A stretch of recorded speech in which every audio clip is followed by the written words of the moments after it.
I, Barack Hussein Obama, do solemnly swear. I, Barack Hussein Obama, do solemnly swear. That I will execute the office of President to the United States faithfully. That I will execute faithfully the office of President of the United States. The office of President of the United States faithfully. And will, to the best of my ability. And will, to the best of my ability. Preserve, protect, and defend the Constitution of the United States. Preserve, protect, and defend the Constitution of the United States. The original Constitution, I think it is an imperfect document, and I think it is a document that reflects some deep flaws in American culture, the colonial culture nascent at that time. I think we can say that the Constitution reflected an enormous blind spot in this culture, and that the framers had that same blind spot. It also reflected the fundamental flaw of this country that continues to. I have two words for you: predator drones.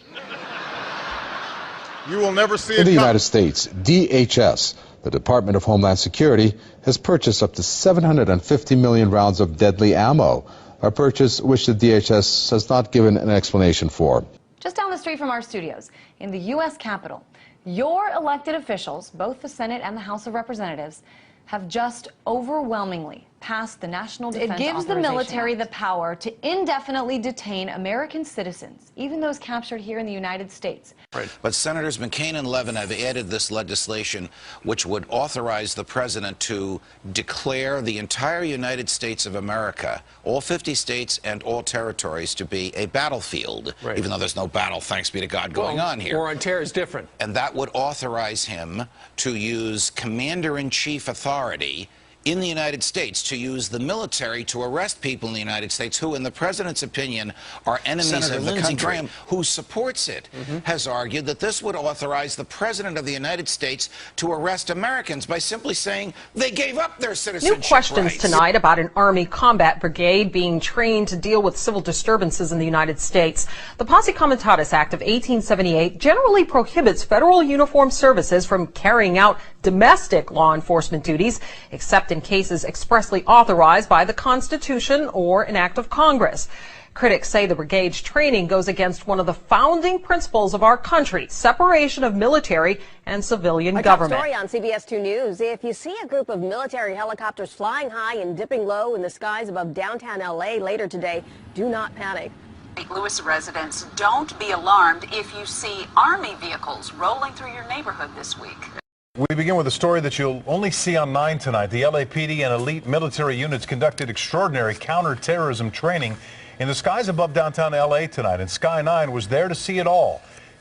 Indeed, Rick, what we saw tonight is something you normally do not see over the skies of Los Angeles. We're taking you live outside, give you an idea where all this was going on over downtown Los Angeles and in the area surrounding it.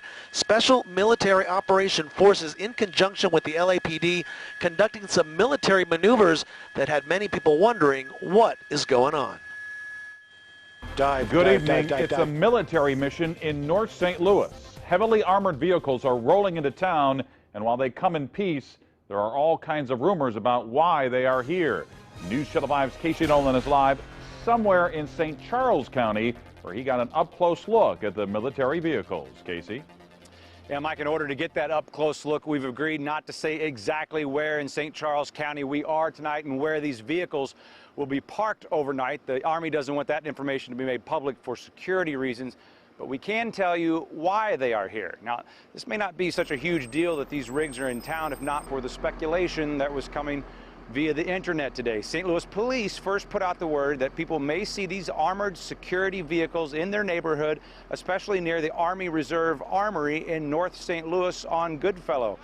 But that was about all the information they released. On the KSTK Facebook page in just a few hours, we had more than 100 people weighing in on what was going on, with comments ranging from people saying they would stop and salute if they saw the vehicles to others worried this was the beginning of martial law. A new generation of surveillance drones could soon be watching us all from overhead. The Federal Aviation Administration is expected to announce plans to expand the use of domestic drones in American airspace. Agencies love these drones, and they say they'll be able to save lives in things like hostage situations or search and rescue operations. But obviously, the privacy concerns are huge, because they will, in effect, bring every single backyard in America into the authorities' view. You've always had an expectation of privacy in your own backyard. You will no longer have it with, I don't want with regulations, I don't want restrictions, I want a ban on this. Drones are instruments of war. The founders had a great aversion to any instruments of war, the use of the military, inside of the United States. They didn't like standing armies. It has all kinds of statutes against using the army in the country. A drone is a high-tech version of an old army and a musket.